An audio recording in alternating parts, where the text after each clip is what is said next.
just thinking about how to introduce these folks.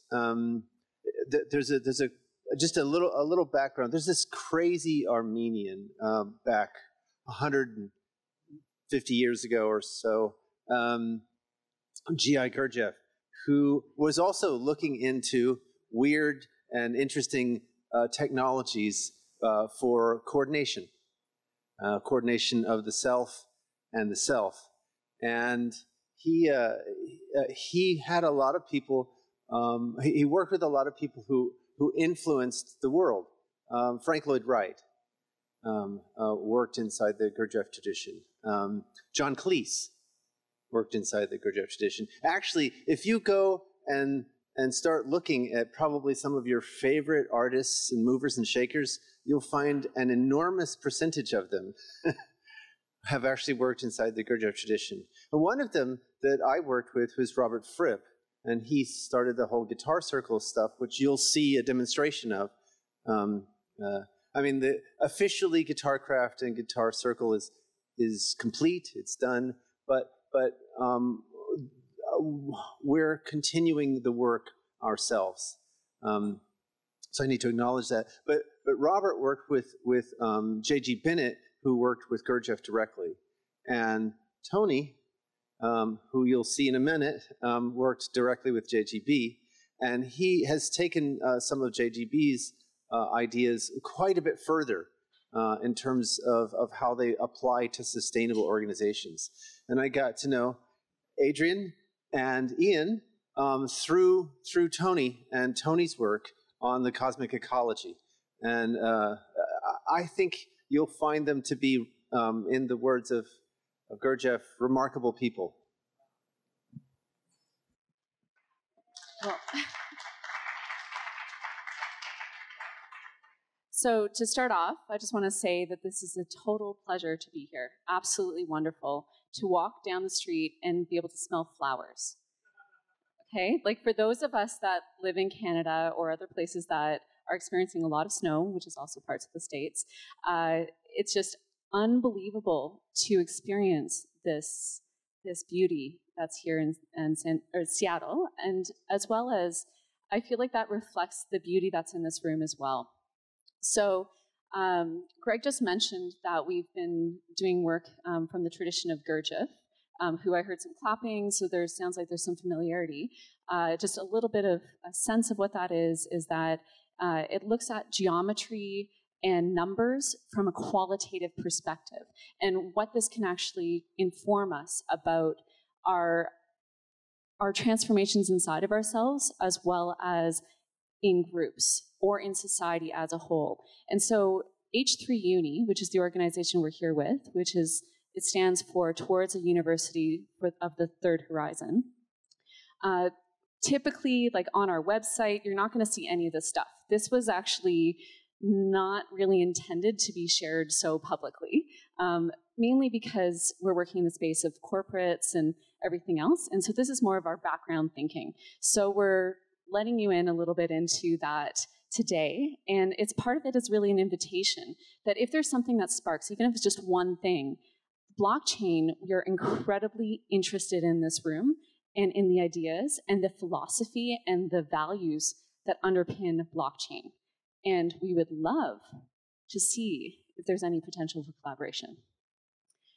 So, yesterday, Vlad, in the opening remarks, was talking about the need to think about those who are not in the room today. And often when we think about that, we think about stakeholders, we think about people, right? So, and even that sometimes is stretching our mind to think about people in another part of the world, or people in different socioeconomic status, or those kinds of differences. And I'm not going to say much more about that until a little bit after you have a chance to talk to each other. So one thing is that, to share something a little bit personal about myself, is that I am pregnant. I wasn't planning on saying anything, but I am. And a few weeks ago, someone asked me, when I was trying to decide what I was going to focus on and how I was going to make decisions because my life's about to change radically. So what am I going to say yes to and what am I going to say no to? Because I need to start saying no to a lot more things. She said, who are you responsible to? And what was beautiful was what first came up was this strong, intense feeling about the future. And it wasn't any one person, any one perspective from the future. It was the future, that somehow I am responsible to the future and making a better future. Now, that means something different to every single person in this room, right? So just take a moment, and in your groups of, you probably have at your tables, groups of 2s or 3s, just turn to the one person beside you or the few people around you and talk about who are you responsible to? What does this mean for you? What kind of future do you want to bring into this world? What is not part of that future, right? Like, is there something that you want to see less of in this world? Okay, so you'll have about a minute each to speak, and I'll just kind of make a little sound into the microphone when it's time to switch. So we're going to come back into this room, and I don't know where Ian's going, but he can't get away from me that easily. Great. So just a few reflections from the room. I'll read it, I'll say it back into the microphone, but can we just hear from maybe 2 people if there are any themes from a table? Just raise your hand.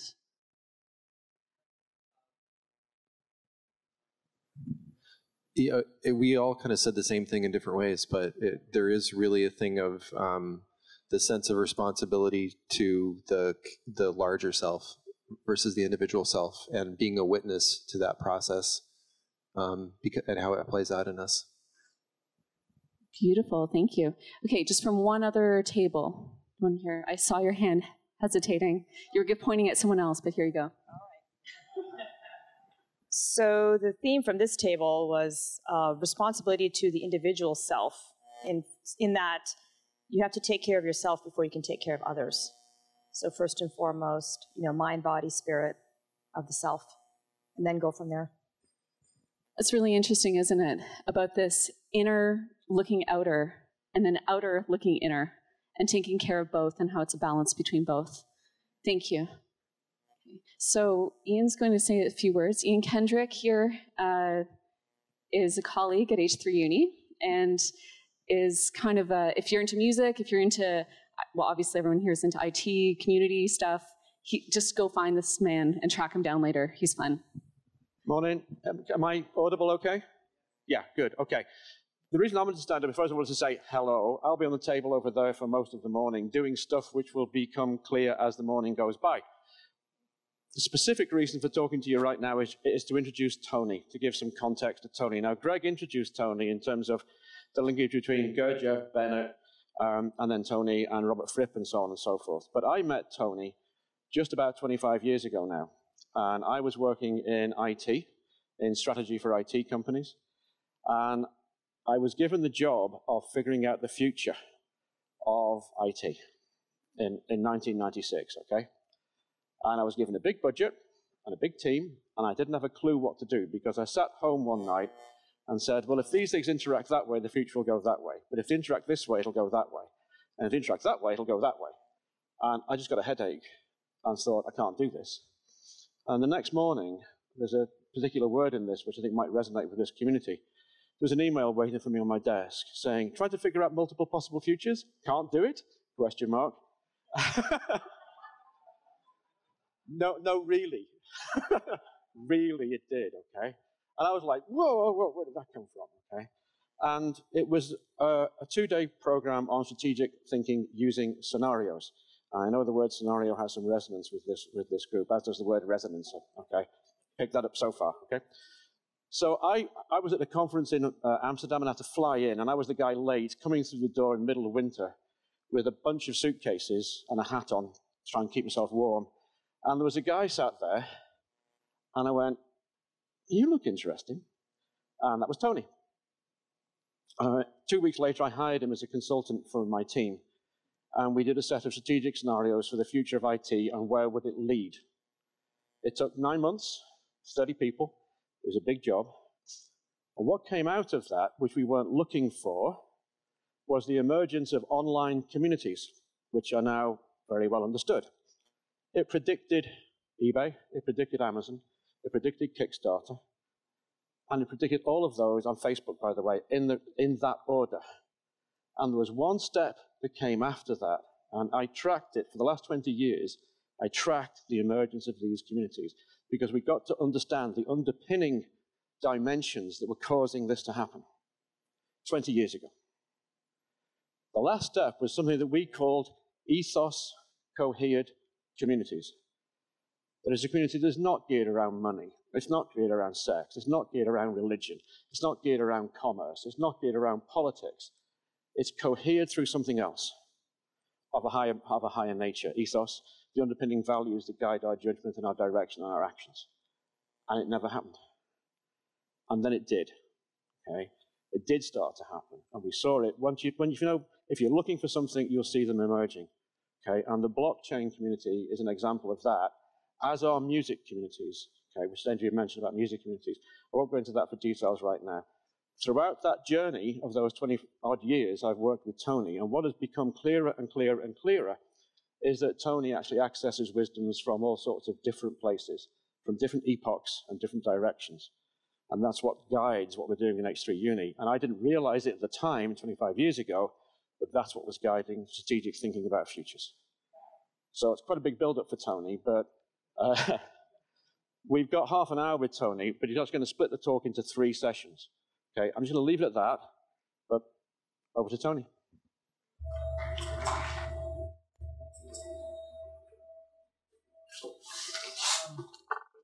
Ian, you could just let me know if I'm coming through okay? On, but yes, we can hear you just fine. Excellent. I'm very happy to be with you virtually and in spirit, actually. It's been great to just get a little feel looking at the room through the narrow lens of the camera. I want to share with you in this session the first glimpse of a new emerging field that I like to call cosmic ecology. You'll see why, hopefully, by the end of my talk. So my task is to open this up with a few key ideas. It's a rather large topic for about 30 minutes, so we're going to take a kind of high-level overview, but I hope you'll find some fresh and useful perspectives from it in your own lives and your own work. Now, we begin with the idea that we're actually in a bit of a global crisis. The exponential growth that defines the Anthropocene age is leading to an overshoot, currently by about 5 months, according to people who study this. And I believe this is caused by a mismatch of our worldviews with reality. But we treat our partial knowledge as absolute, and this leads to a pathology of worldviews in every culture. So it's useful to do a bit of systems thinking about this. So here's a loop. How we see the world affects how we act. How we act affects the way the world reacts. And the way the world reacts, if we're out of line with it, leads to dire consequences. And one of the peculiar things about us humans is we're really very bad at taking the feedback and learning. As we say, history repeats itself, financial crises repeat themselves, and so on. Political mayhem repeats itself. So what this is about is that we need to develop a reflective intelligence that's looking at things differently. So I'm going to go into this a little bit more. But here we are hitting planetary limits. Those of you that might follow the Stockholm Resilience Centre will know about the idea of a safe operating space for humanity. And we've largely got there, in my view, through having probably 3,000 years or more of domination and exploitation of the planet upon which we live. But in my lifetime, which is getting rather long, I'm afraid, we have been discovering terrestrial ecology. And in that context, we're realizing that the survival of humanity is at stake. So is that sufficient? Well, this picture that I'm going to share with you says no, we need to push it further and discover a cosmic ecology where we've got a much stronger sense of meaning and purpose that's deeper than mere survival. Now, if we put the word cosmic in front of ecology, we're obviously looking at the big picture about the nature of the universe, and the largely accepted official view, particularly in Western cultures these days, is that it all started with a big bang.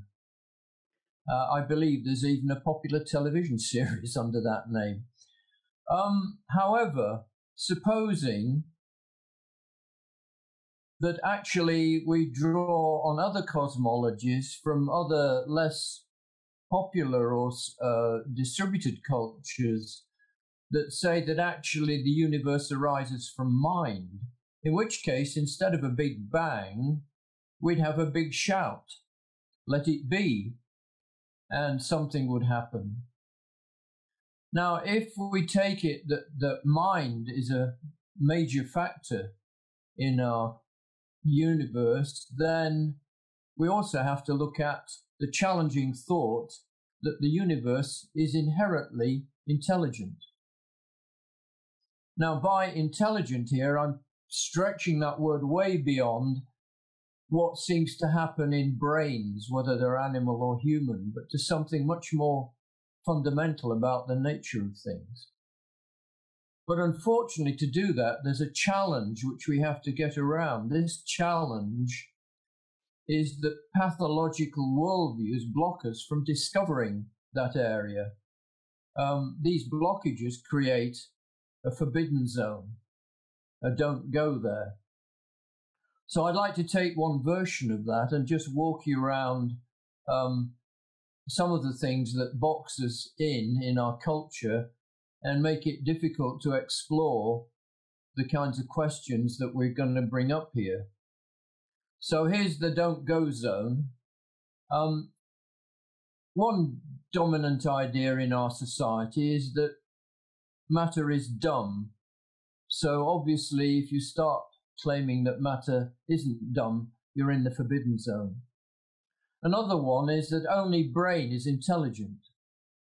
But supposing intelligence is a much more distributed function among many levels in the universe, not just what we experience as human beings in human bodies. We also like to claim that human brains are the most intelligent. We're at the summit of evolution and creation, and indeed for quite some time we're considered to be the only species in the entire universe. Challenging that is often getting you into the forbidden zone. Similarly, we look at the Earth and the biosphere and life on Earth. And since the Earth and biosphere are not brain, we act as if they're dumb and we exploit them. And of course, there's all that stuff out there revealed by the Hubble telescope and beyond. And of course, that's not brain, so the universe out there is dumb. And of course, humans are the only not dumb thing in the universe. So the idea of alien life, although slightly more popular and certainly science fiction, is still pretty undiscussable. So what we need to do is switch that forbidden zone into a cosmic portal and do a bit of flipping and do the dangerous thing. So let's start with the idea that matter is intelligence and intelligence is matter. As Gurdjieff said, pretty much everything has a form of intelligence. but I'm going to quickly run through the idea of the barriers, that matter is dumb, that only the brain is intelligent,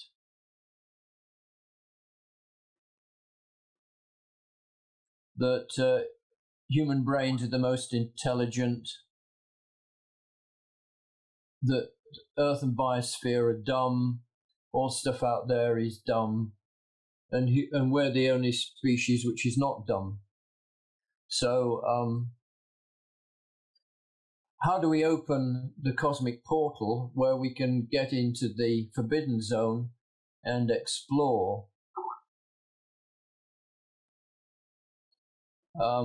So here we go. Let's take it that matter is intelligent, and intelligence is matter. As I said, Gurdjieff said that pretty much everything has a form of intelligence. Let's look at the idea that intelligence is prior to the brain. Instead of being an epiphenomena of the brain, it is intelligence that configures the brain, or the brains of creatures right throughout the universe. That currently, despite our hubris and egoism, human intelligence is currently rather cosmically primitive. Let's consider that Earth and its biosphere are cosmically intelligent.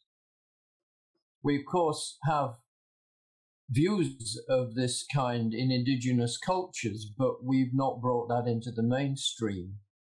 And let's suppose that the stuff out there that we can see with our telescopes and other devices is simply a surface manifestation of a hidden intelligence that is actually out there. And let's be optimistic and say maybe we have a role potentially to become cosmically intelligent as part of our evolutionary process. So by flipping around the barriers that create a forbidden zone, we enter a portal and we can begin to entertain alternative worldviews, see what new questions, learning and meaning they bring. And so as not to burden you with overly death by PowerPoint, we're now going to take a short break for you to just have a little buzz conversation about this. So I'll hand you over to Ian and Adrian for not more than 5 minutes, just so that you can see what you made of my first part of my talk. So see you soon. Great. Thanks, Tony. Okay, wow, that's loud. Okay, so at your tables, you'll see that there are 3 packages of sticky notes. If you take the green one, we'll start with green. And what we're going to do for the next 5 minutes is that we're going to have questions for Tony. Okay, so hold on a moment. Just move your chairs after if you could.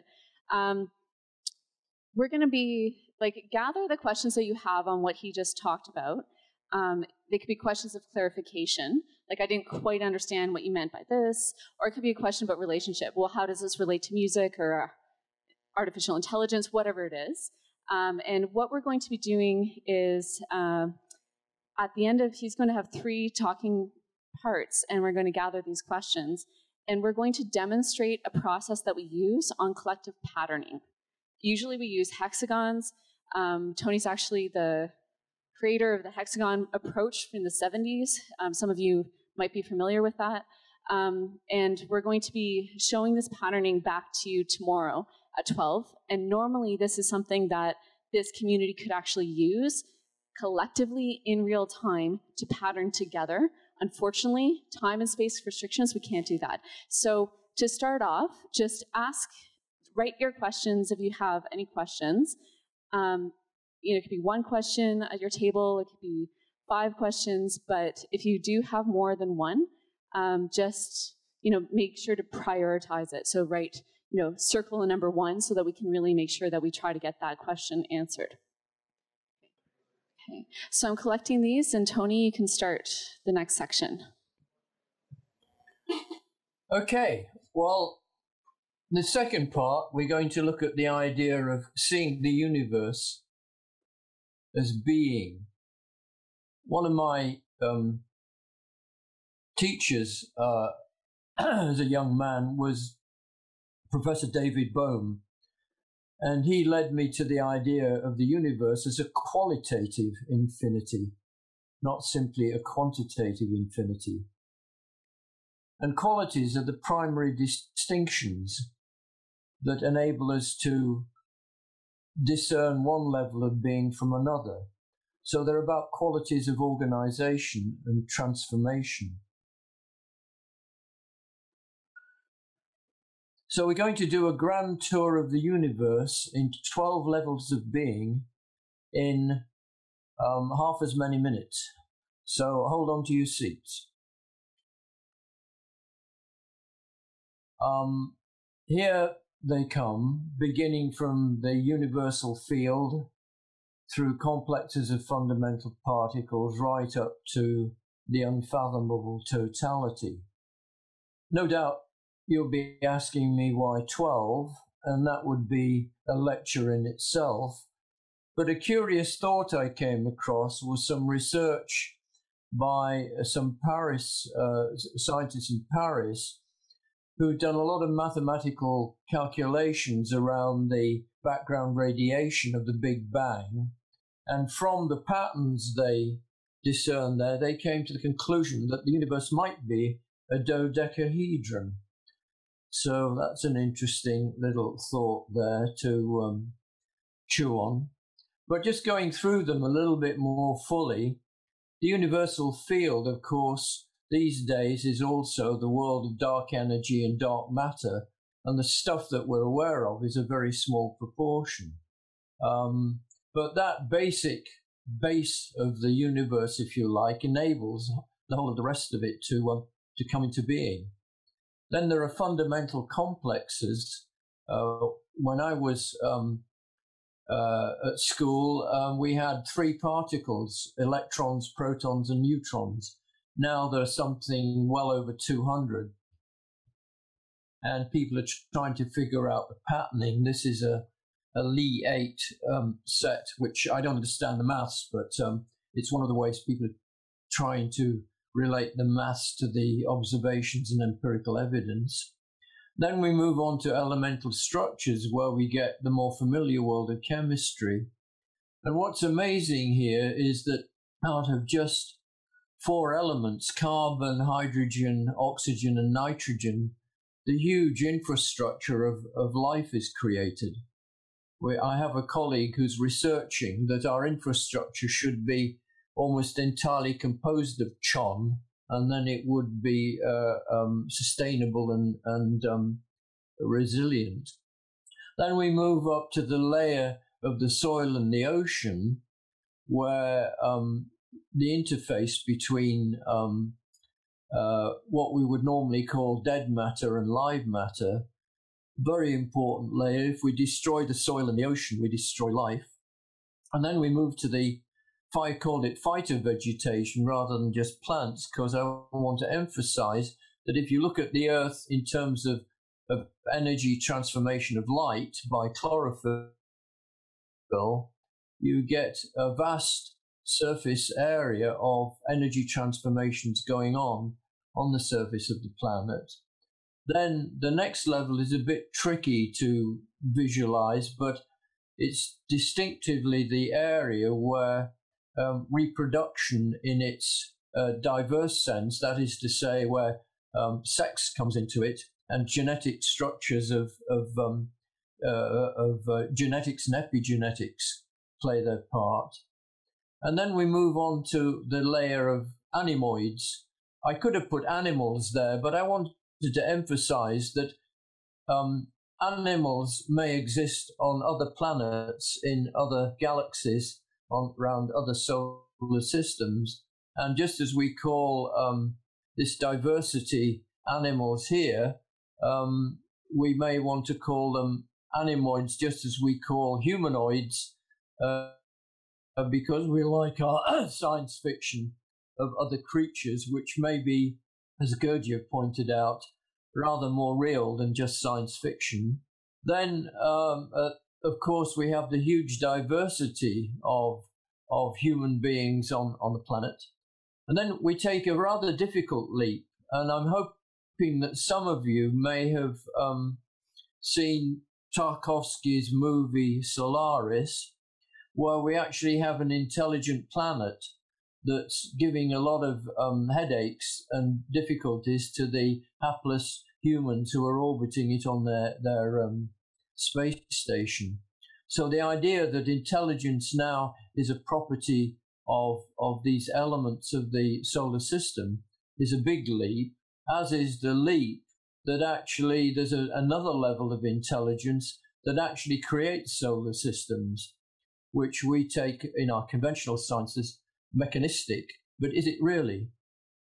And then we can move to the idea of galactic intelligence, which is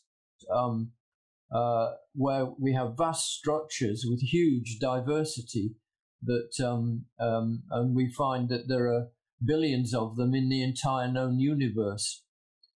And then what does it all add up to? Well, there's the unfathomable totality, which I've here represented by a picture, a simulation of the background radiation, which in a way loops us back to where we began. So although I've presented this to you as a rapid tour of 12 levels, this is only one lens through which to view the universe. There are other views which are circular. Here we have the Far Eastern Ouroboros, a dragon eating its tail. You'll have probably come across the serpent. And of course, reality is also circular and systemic. So as well as the levels, we can picture them coupled together in complex systems at complex levels. So I'll leave you with the picture of the fiery dragon eating its tail and invite you to another little 5-minute buzz around your tables, where hopefully you can now, having gained permission to enter the portal, you can really get inside it and start seeing what you find there. Okay, so this time there are some yellow sticky notes. And if you could write the questions or any thoughts that you might have on those. And if you can, just try to write one thought or question per sticky note. Okay, so having set some background, we now need to get at the gist of this cosmic ecology. There are 8 cosmoses within the universe. They form the universe as a system. So the next step is to consider how these 12 levels interrelate.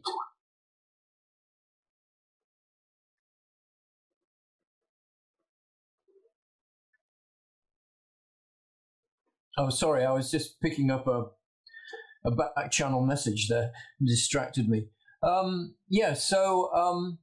This will enable us to define these multiple cosmoses within the whole universe.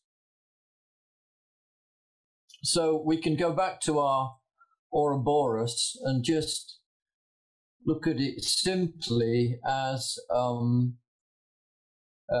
each oval here is a cosmos in which a key energy transformation takes place. Transformation means just that it's a cosmic alchemy changing one quality into another. Now, we're using the term energy, and it's important to realize that the old-fashioned definition in school physics is still a pretty good one, that energy is the power to do work. But the nature of that work, of course, can be qualitatively very different. So for each of these levels that I outlined previously, there's a quality of energy. Now, to go through all of these in depth is out of range of such a short talk. And also there's another limitation, that our language is very poorly furnished with words that can actually describe the qualities. But treat this as a first kind of quick tour to get the idea of a shift of quality. So we have the 0 point energy, which is a huge, vast source of energy, albeit only accessible in tiny amounts so far. We have the patterning energy, of multiple patterns of fundamental particles interacting and containing each other. We have the cohesive energy that is created around the world of molecules and crystals. We have the adaptive energy, which enables an interface between the material substrate of the planet and the living processes. We have our constructive energy that is able to transform light, carbon dioxide, and water into sugars and provide the basis of metabolism for life. We have the germ cells that enable the evolution of organisms and their adaptation to different habitats and circumstances. We have the diversifying energy in the animal kingdom of characteristics and even idiosyncrasies, I like to call them, the character elements, which, for example, in Sufi psychology are part of the characterizations of us different humans. And then we've got the sensitive energy, the energy of perception, which is we normally experience as awareness. But then there's another level, which is the conscious energy of self-remembering, of actually being aware that we're aware, which is less common. And then we have the access to creative energy, where spontaneous arisings occur. We experience, obviously, through our minds as possible ideas and insights. And then we have the unitive energy of love, of universal love and compassion, which we put at the galactic level. And then we have a transcendent energy, where the best word we can come up with is transcendent, because it's way out of reach, even though we live and have our being within it. So how does that transformation work? Well, we have to think, first of all, of 3 levels and a triad, a threefold system, which is the kind of core engine of what we're going to call a cosmos. So here are 3 distinct qualities, and the transformation or the alchemy works by the higher operating on the lower to create the middle. So that's the core engine of a cosmos. And if we're looking at the human cosmos, then the core of that is the conscious energy of self-remembering. The creative energy, if we're open to it, acts on our perceptions and sensitivities and wakes us up so that we're actually present to see more clearly and reflectively what's going on both inside and outside of us. But the cosmos alone requires a context. So here we have our 3 levels, and this is the internal cosmos system. Then we have 2 levels above, one below, and we have the cosmos boundary, and that means we have 2 other components, one above, one below, and all of these 5 link together into a 5-fold system of transformation. And that becomes the fundamental energy of the cosmos. Gurdjieff would say in his early talks in Moscow, all knowledge begins from knowledge of the cosmoses. So how does that relate to our transformation? Well, a cosmos serves something higher than itself. It draws on another level of it or feed it. It has a higher quality and a base quality. And because it's a 5-fold system, we use the old alchemical term quintessence, the deep significance of that particular cosmic system. So if we're looking at the human level, conscious energy is working with creative energy and sensitive energy, but also it's serving the unitive energy, and it's feeding off the diversifying energy. So this was really the principle that Gurdjieff summed up as eating and being eaten, the basic metabolism. So how do these different cosmoses correlate and intertwine with each other? Well, here we do a little bit of geometry. Here's a cosmos, and here's another one, which is up one level, and we can see that joining them, that the higher nature of this cosmos becomes the central nature of the next cosmos, and everything sort of moves up a notch. And so this now gives us the clue as to how 12 levels relate to 8 cosmoses. So here are the 12 energies, and here's what I call the crystalline cosmos, which is centered 3 levels up. The sustaining cosmos, next level. The phytogenic cosmos. The fertile cosmos. The animoid cosmos. The humanoid cosmos. The generative cosmos. And the undivided cosmos. So here we see how 5 into 12 goes 8, which is an interesting non-conventional arithmetic. But this shows a structure of systems. To explain, of course, is probably a few years of study, but at least I can give you a little hint here, which I'm sure you'll be relating to other studies that you've made of other schemes of this kind. So to sum up this particular pattern, because I think the key thing I want to communicate is the pattern, the deeper meaning will come later, is 12 levels of being, 12 corresponding qualities of energy, a 3-fold transformation at the core, a 5-fold cosmic ecology, which puts things in context and in relation to each other, and 8 cosmoses make up the whole universe.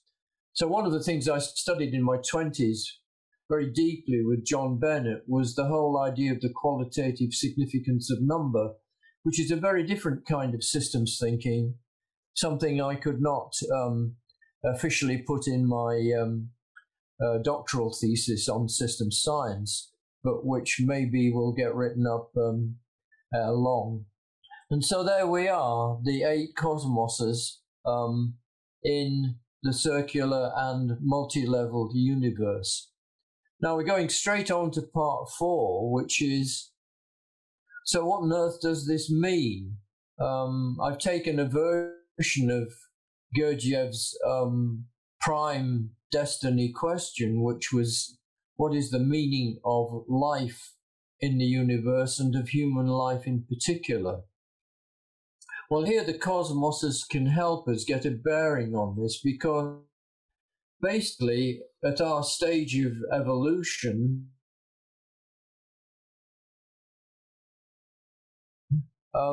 social organization and politics and you name it, we're still often in the basic psychology of the way we behave, centered more in the animal cosmos.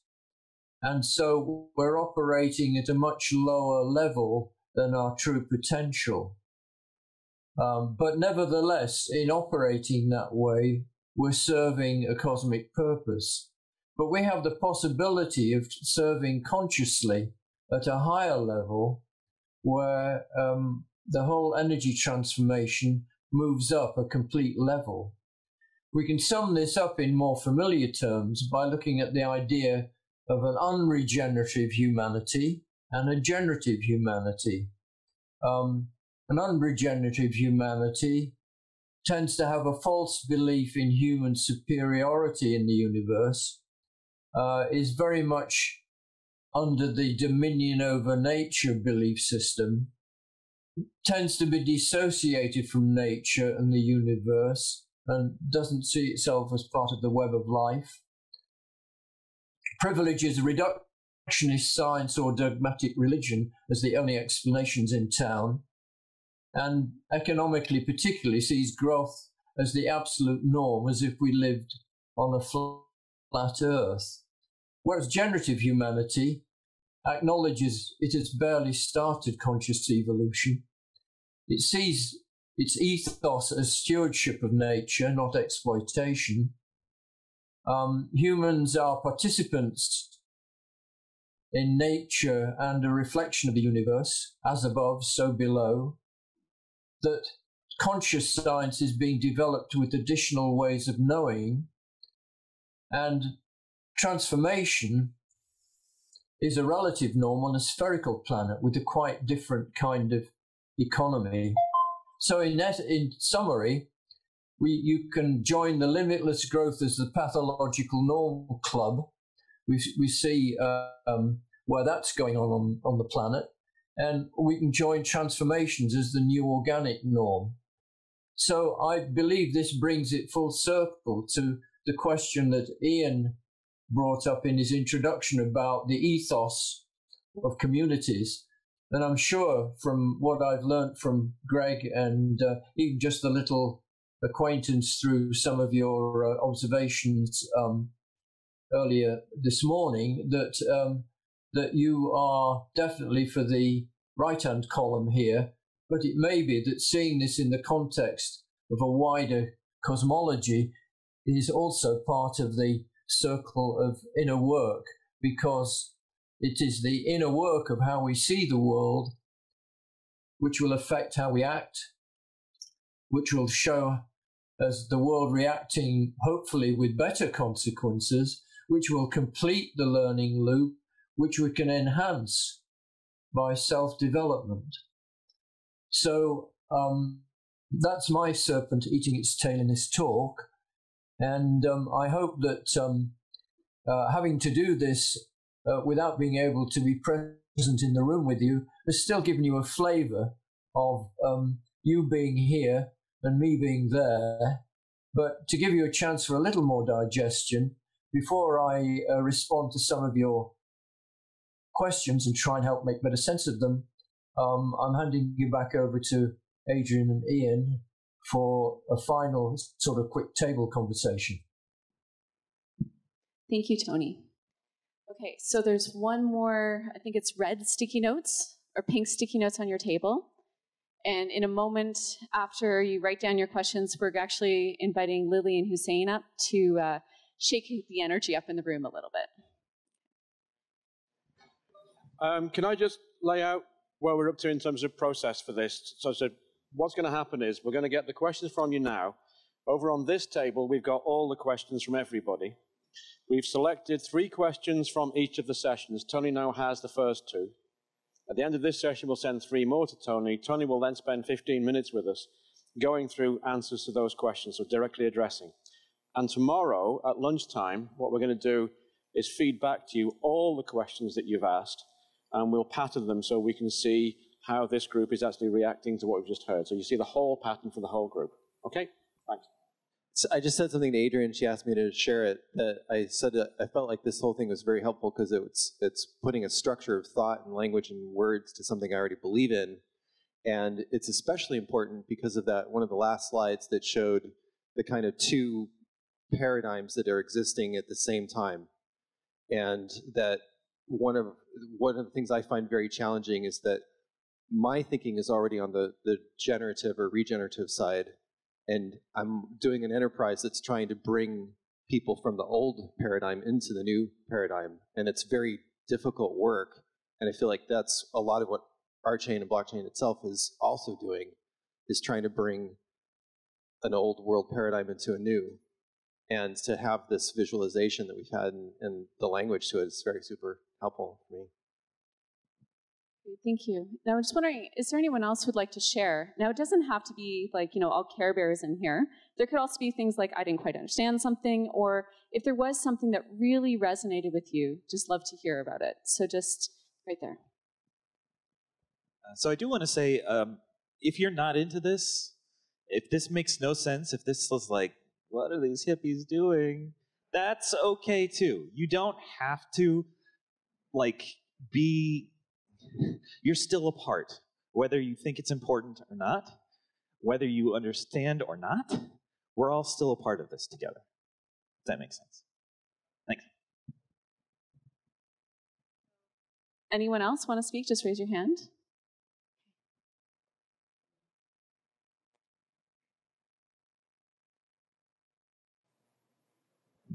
to Kenny's point, I guess I felt a longing. I wish more of the dev team, which are out in the hallway, we're in here. I'm glad that Aitan is here.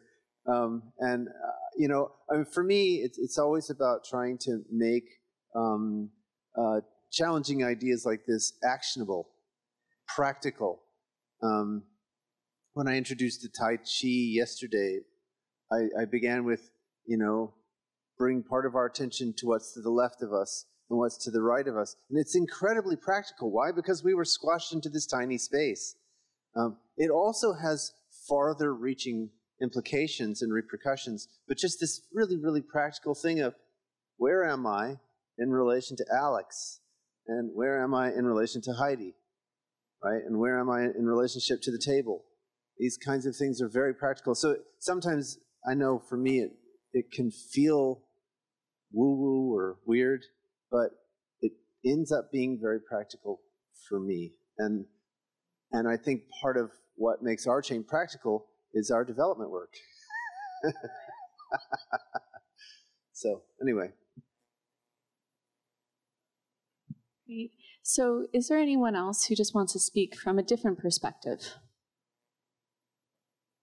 Or from furthering that perspective on?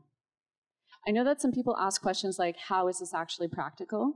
And I think the challenge with this request to come and share on this deeper level without actually having the time, space, you know, for us to actually get into how we take this. We take these practices and we apply them very practically. We're doing it with the Sustainable Development Goals Transformation Forum. That's like super high leverage networks around the world, figuring out climate change. We're also doing it with Facing the Future, or sorry, wrong name, but Future Stewards, and once again, it's Fortune 500 companies, other things. This is the background thinking that helps us create models that can actually, so for you, it'd be like, well, your protocols, right? If your protocols are going to be determining future decisions, is like, I don't know the answer of how this applies, but I'm seeing some nodding of heads. Maybe this does. So it's just a question. And I just want to check with Ian if Tony's ready.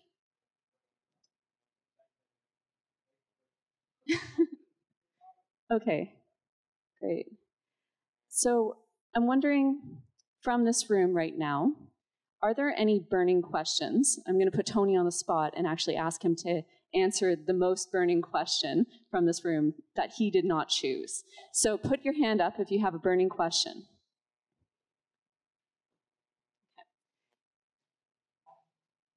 Okay. And before that, Tony, can you hear us? Tony, just say that you can hear us if you're there. I can hear you, and I'm ready to go. I've just got a slight wobble on one of my cameras, so I'm hoping it doesn't affect the share screen, which I'm about to start. Okay, so for this question, you can either stay standing, because we've been sitting all morning, so it kind of feels nice to be standing, or you can sit down in a chair close to you. So here we go. What's your name? Hi, my name is Tim. And I think, Tony, you can see me in this camera, so I just turn around. Thanks for the presentation. And I assume that it took a while to build up that model. I'm really interested if you can point out a path or direction, how it is possible to study more in that direction to actually derive to that point. That's my question. So Tony, right now, what he's doing, he's sharing on the screen. I'll just speak while he's typing because I don't think that's... Can you see the screen? Yes, we can. So this is hexagons. Great. Well, I can start then. No, it's fine. No need to do any padding. So this is a sample, obviously, of a lot more questions that are going on in your minds. And I've put them on these hexagons just in the order that they happen to be thrown at me.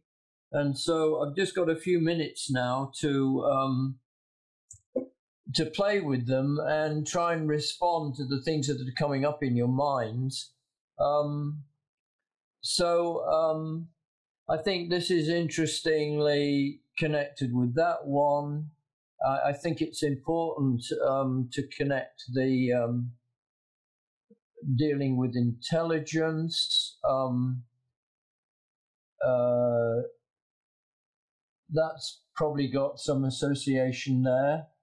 Radical jump in levels might be something to do with this, and universal law would be perhaps more connected with the idea of levels. And I think that one probably stands on its own.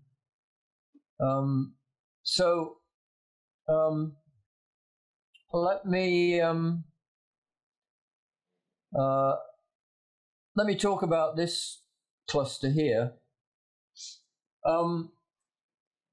One of the intriguing things about intelligence is its relationship to uncertainty. And if there was no uncertainty in the universe, there wouldn't be any need for intelligence. The universe would be one big algorithm, and there'd certainly be no room for free will. Tony? So the idea Tony, that... sorry to interrupt. Sorry to interrupt. You're using a window that's too big for our screen. Can you zoom out, please? Or just move around so that whatever you're talking about is in the center.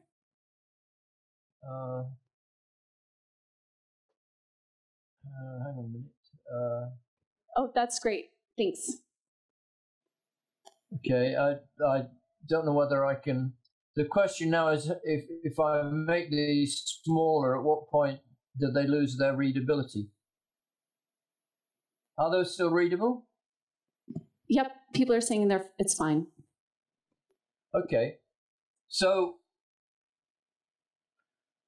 the idea of intelligence, as we treat it, is that it's that additional factor that we need to navigate uncertainty, where we can't make predictions and we can't necessarily rely on past experience. But if there wasn't that hazard, as Bennett called it, he called his great work the dramatic universe, if there wasn't that hazard, there'd be no room to maneuver for intelligence. So those of you who have an entrepreneurial mind will know that if everything was certain, there wouldn't be any entrepreneurial space. That part of the challenge is you come up with stuff that wasn't there before, whether it's to meet an unmet need or whatever. And that's where you have as it were, the wiggle room to be creative and to create something new. And so extrapolate that to the universe as a whole is an interesting thought. Pick up this one about life being circular. Of course, my introducing the Ouroboros, the serpent or the snake that eats its tail, is a stepping stone, because actually we need to go from the circle to the spiral, which is more complex. And so what goes around comes around may be true if we're stuck in a level, but the whole idea of the regenerative approach is that you go around the loop at a more refined level next time. And so there is a conscious evolutionary spiral. And some of the circularity is actually built even into the astronomy, that the solar system goes around the center of the galaxy and it oscillates in and out on its distance from the center, and that affects the whole energy of the solar system. Maybe I could relate this one here because the glib answer to why 12 levels is, well, why not? In which case, why not have 13 or 5 or 72? Well, there are two ways into this. One is actually looking at the evolution of our understanding of things, which probably you could take back to, for example, to the Platonic solids, that there is some sort of relationship of geometry and number, and Pythagoras, for example, to the nature of things. And Bucky Fuller built on that in developing his approach, which ended up as one product as the geodesic dome. in terms of the old alchemical teachings, certainly Gurdjieff and Bennett drew on those teachings because they felt that they were being overlooked by the heavy quantitative reductionist view of modern science, and there were values in those qualitative structures that we shouldn't lose.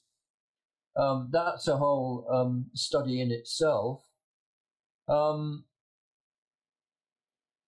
I guess what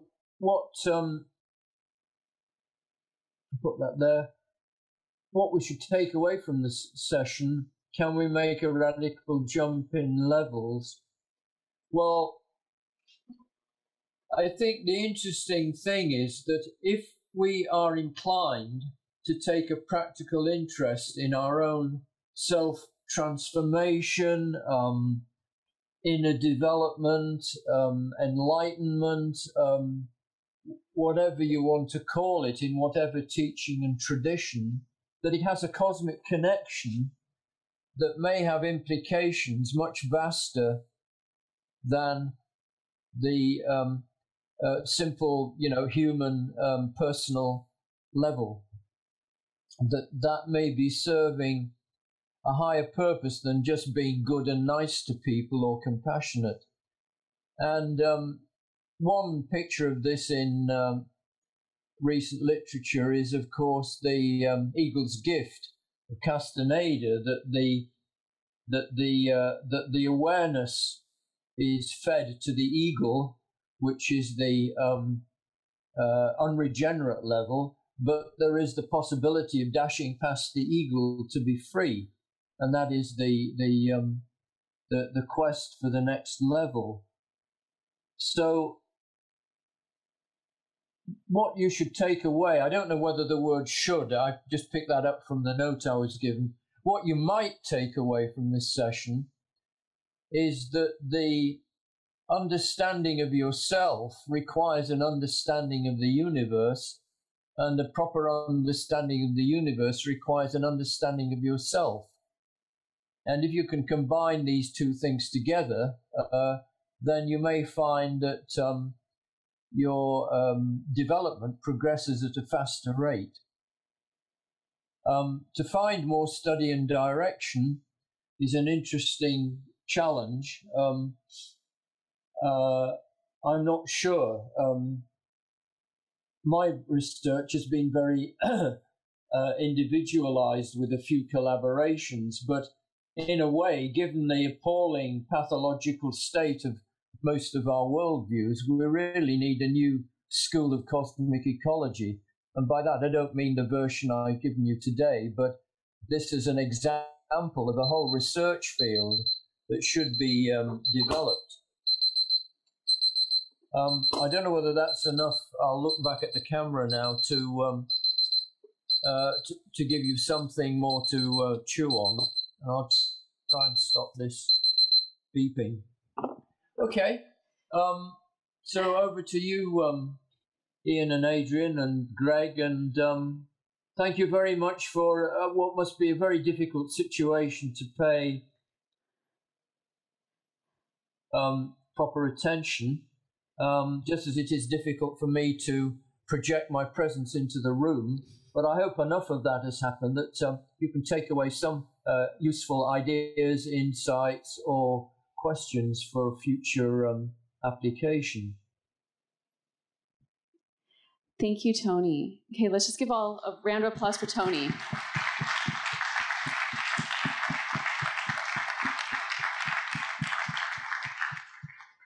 So tomorrow at lunch, we're going to touch back in, and we might do some more on the hexagons, or we might touch on an application. We'll see what we end up doing.